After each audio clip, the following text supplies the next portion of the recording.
এটার পরিচয় আপনাদেরকে যদি দিতে চাই তাহলে এটা এমন একটা সত্তা, এমন একটা প্রচন্ড শক্তি, এটার প্রতিধ্বনি শুধু বাংলাদেশের মধ্যেই না।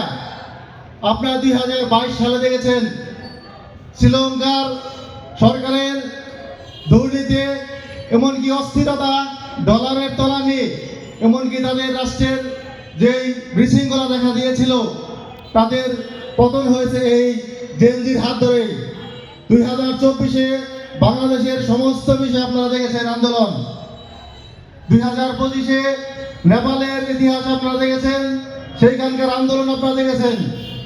এই রিসেন্ট বর্তমান সময় যদি দেখেন, মরক্কো দেখেছেন আপনারা, মাদাগাস্কারের আন্দোলন আপনারা দেখেছেন, বর্তমানে দক্ষিণ কোরিয়ার পেরুর রাজনৈতিক অবস্থা দেখতেছেন, ফিলিপাইনের রাজনৈতিক অবস্থা দেখতেছেন, ইন্দোনেশিয়া দেখেছেন, ভারতের লাদাখের অবস্থা দেখেছেন।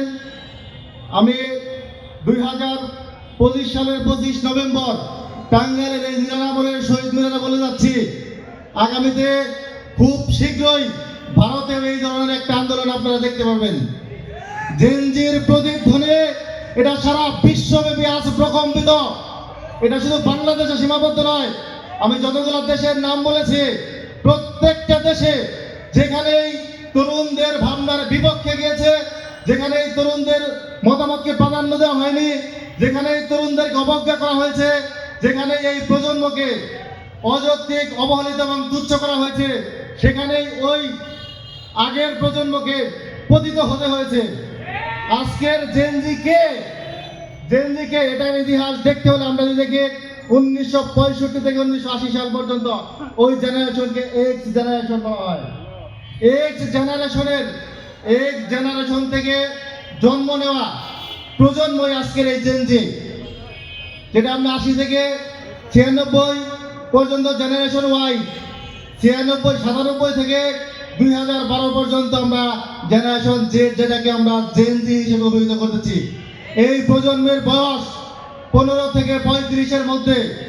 সারা পৃথিবীতে একটা জরিপ আছে জাতিসংঘ থেকে, সেখানে দেখানো হয়েছে পুরো বিশ্বের সমস্ত নিয়ন্ত্রণ আগামী 10 বছরের মধ্যে এই প্রজন্মের হাতে নিয়ন্ত্রিত হবে।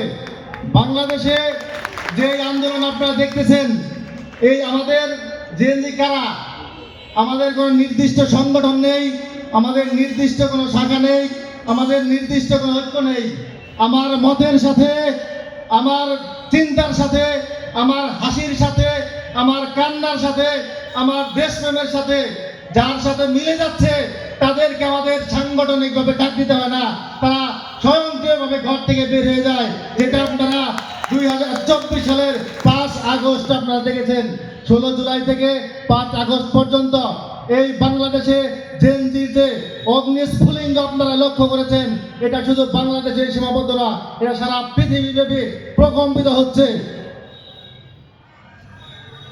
আজকে আমাদের মতের সাথে, আমাদের চিন্তার সাথে বাংলাদেশকে যারা আগামীতে নেতৃত্ব দিতে যাচ্ছে, যাদের বয়স অধিকাংশেরই 40 থেকে 80-র কোঠায়, আমাদের সাথে যাদের মিলবে, আমাদের হাসিতে যারা হাসবে, আমাদের কান্নায় যারা কান্না করবে, আমাদের দুঃখে যারা আমাদের পাশে থাকবে, আমাদের মতকে যারা গুরুত্ব দিবে, আমাদের চিন্তার সাথে যারা চিন্তা মিলাবে, তারাই ইনশাআল্লাহ আগামীতে রাষ্ট্র ক্ষমতায় থাকবে। এর বাইরে যদি কেউ চিন্তা করে তাহলে তাদের দুঃস্বপ্নই থেকে যাবে, কোনোদিন তাদের আশা পূর্ণ হবে না। আজকে এই জেনজির মধ্যে এটা কোনো নির্দিষ্ট দলের না, এটা কোনো নির্দিষ্ট দেশের না, এখানে আপনি বাংলাদেশের সমস্ত রাজনৈতিক দলের প্রত্যেকটা ফ্যামিলি থেকে আপনারা এখানে জেনজি সদস্যদের আপনারা পাবেন। তারা কি চায়?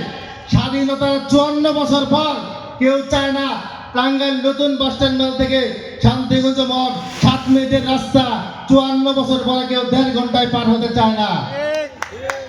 এই জেনজিরা চায় সরকারি হাসপাতালে, যেখানে সরকারিভাবে ঘোষিত সাধারণ মানুষের জন্য সব ধরনের চিকিৎসা ব্যবস্থা নিশ্চিত করা আছে, সেখানে তারা চায় না তারা সেখানে লাইনের বা ঘন্টার পর ঘন্টা লাইনে দাঁড়িয়ে তারা টেস্ট করবে বাহিরে, এমনকি তাদের নির্দিষ্ট ক্লিনিকগুলোর মধ্যে তারা ব্যবসা করবে।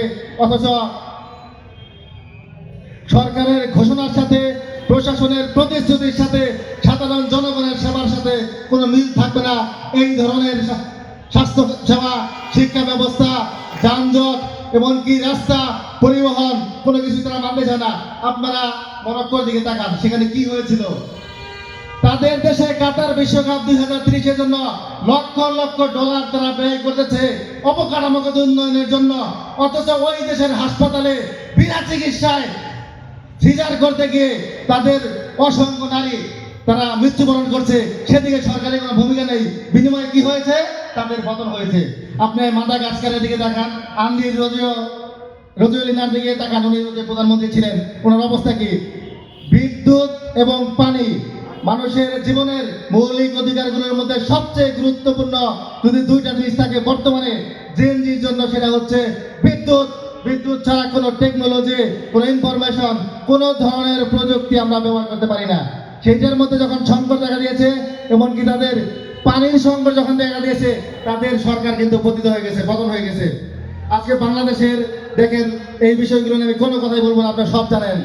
আপনি নেপালের দিকে তাকান, সমস্যাটা কি হয়েছিল?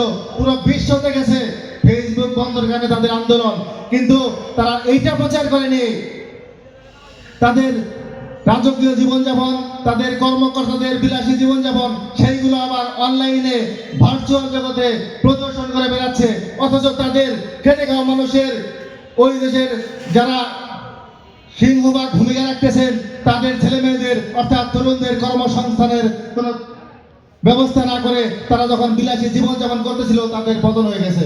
এরকম বিশ্বের প্রত্যেকটা দেশে বর্তমানে যারাই এই তরুণদের মূল্যায়ন করতেছে না, যারাই এই তরুণদেরকে অবজ্ঞা করা হচ্ছে, তাদেরকে তুচ্ছ করা হচ্ছে, তাদেরকে মনে করা হচ্ছে যে তারা তো একটা স্মার্টফোন নিয়ে সারাদিন ঘরের কোণে পড়ে আছে, তারা শুধু গেমস খেলতেছে, তারা খেলার মাঠে তারা যাচ্ছে না, তারা সূর্যের আলো দেখার জন্য উপর দিকে উঠে দিচ্ছে না।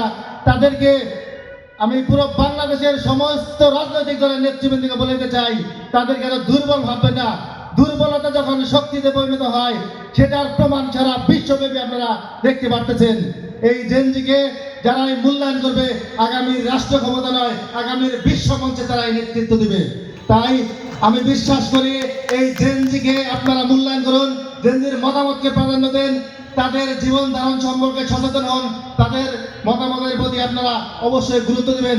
রাষ্ট্র ক্ষমতায়, রাষ্ট্রের সংস্কার, অর্থনৈতিক, রাজনৈতিক, সামাজিক এবং অবকাঠামোগত উন্নয়নে তাদের মতামতের গুরুত্ব আপনারা যদি দেন, তাহলে আপনারা অবশ্যই রাষ্ট্রের যে কোনো কাজ, রাষ্ট্রের উন্নয়ন, জনগণের জীবনযাত্রার মান, স্বাস্থ্য খাত, শিক্ষা খাত, যানবাহন, পরিবহন, প্রত্যেকটা সেক্টরে আপনারা অবিধায়িকভাবে আপনারা কোনো ধরনের সমস্যা ছাড়া কার্যক্রম পরিচালনা করে দিতে পারবেন।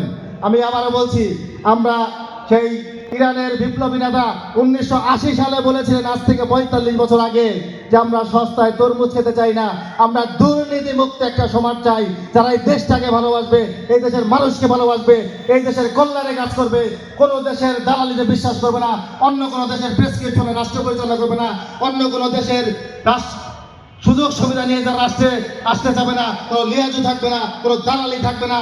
ভূমি অফিসে 10 টাকার কাজ 10,000 টাকা দিয়ে করতে হবে না, পাসপোর্ট অফিসে 1 সপ্তাহের কাজ 3 মাস লাগবে না। এই ধরনের শাসন ব্যবস্থায় যারা আপনারা রাষ্ট্র ক্ষমতায় যদি পরিচালনা করতে চান, এমনকি আমাদের কথা যদি মূল্যায়ন করতে চান, আমি বলতে চাই, আমার এখানে কোনো ঘোষণা লাগবে না, আমাদের এই জায়গায় কোনো প্রতিশ্রুতি লাগবে না, আমাদের কোনো হুঙ্কার লাগবে না, আপনারা স্বয়ংক্রিয়ভাবে ক্ষমতায় পৌঁছে যাবেন। আজকের সারা বিশ্বব্যাপী জরিপে দেখা যাচ্ছে, এই জেনজিদের থেকে বাংলাদেশে মোট ভোটারের একটা জরিপ আছে 4 কোটি প্লাস, 4 কোটি প্লাস ভোটার, যাদের বয়স 18 থেকে 35। এই 4 কোটি প্লাস ভোটারকে উপেক্ষা করে, তাদেরকে তুচ্ছ তাচ্ছিল্য করে, তাদেরকে ছোট ছেলে মেয়ে ভেবে, তাদেরকে অবুঝ ভেবে, তাদেরকে মোবাইলে ভূত ভেবে, তাদেরকে ঘরের করে বসে থাকতে দেখে তাদেরকে অকর্ম মনে করেন যদি আপনারা, তাহলে আপনারা সবচেয়ে বড় বোকামি করবেন। বন্দুকের নলের সামনে এই জেনজি কোনো সময় ভয় পায় না, এরা বুক চেয়ে দাঁড়াতে জানে, এরা রক্ত দিতে জানে। এই দেশের মানুষের মুক্তির জন্য, এই দেশের মানুষের স্বাধীনভাবে কথা বলার জন্য, এই দেশটাকে দুর্নীতি মুক্ত করার জন্য, এই দেশের মানুষের প্রত্যেকটা অধিকার ফিরিয়ে দেওয়ার জন্য এরা জীবন দিতে কোনো সময় কৃপা করে না। আমরা সেই আশা ব্যক্ত করে আজকের এই অনুষ্ঠানের প্রধান অতিথি বাংলাদেশ জাতীয়তাবাদী দল বিএনপির মনোনয়ন প্রত্যাশী জনাব খন্দকার আহমেদুল হক সাদিল ভাই যদি মনোনয়ন পান, আমরা আশা করি উনি মনোনয়ন পাক, এমনকি এমপি নির্বাচিত হওয়ার পর আশা করি আমাদের এই তরুণদের সাথে একাত্মতা ঘোষণা করবেন, আমাদের চিন্তার সাথে চিন্তা মিলাবেন, সংস্কৃতির সাথে সংস্কৃতি মিলাবেন, হাসির সাথে হাসবেন, কান্নার সাথে কাঁদবেন। ইনশাআল্লাহ আপনি বিশ্ব দরবারে, হতে পারে টাঙ্গাইল, কিন্তু বিশ্বের জায়গা, সব জায়গায় এমনকি বিশ্বমঞ্চে আপনি একজন অবিসংবাদিত নেতা হিসেবে পরিচিত হবেন, কিংবদন্তি হয়ে বেঁচে থাকবেন। এমনকি আমরা আপনাদের সারা জীবন মনে রাখবো। যদি এর ব্যতিক্রম হয়, সেটার উদাহরণ বিগত সরকারগুলোর মধ্যে দেখা গেছে, এমনকি তার পরিণাম কিরকম ভয়াবহ হতে পারে সেটাও দেখা গেছে। নেপাল সরকার একদিনে ৭৬ জন হত্যা করে ফেললো, কোনো লাভ নাই, দমিয়ে রাখতে পারে নাই। মাদাগাস্কারে ২২ জন একসাথে, লাভ নাই। জাতিসংঘের তথ্য মতে বাংলাদেশের ১৪০০ লোক হত্যা করে ফেললো, কোনো লাভ হয়নি। ৫০,০০০ অধিক আহত করা হয়েছে, কোনো লাভ হয়নি। আশা করি আমাদের সাথে একাত্মতা ঘোষণা করে আপনি রাষ্ট্র ক্ষমতায় যদি ইনশাল্লাহ আল্লাহ তাআলা যদি আপনাকে নেয়, পরিচালনা করবেন। এই কথা ব্যক্ত করে আমি আমার বক্তব্য শেষ করছি। আমরাই জেনজি, আমরাই বাংলাদেশ।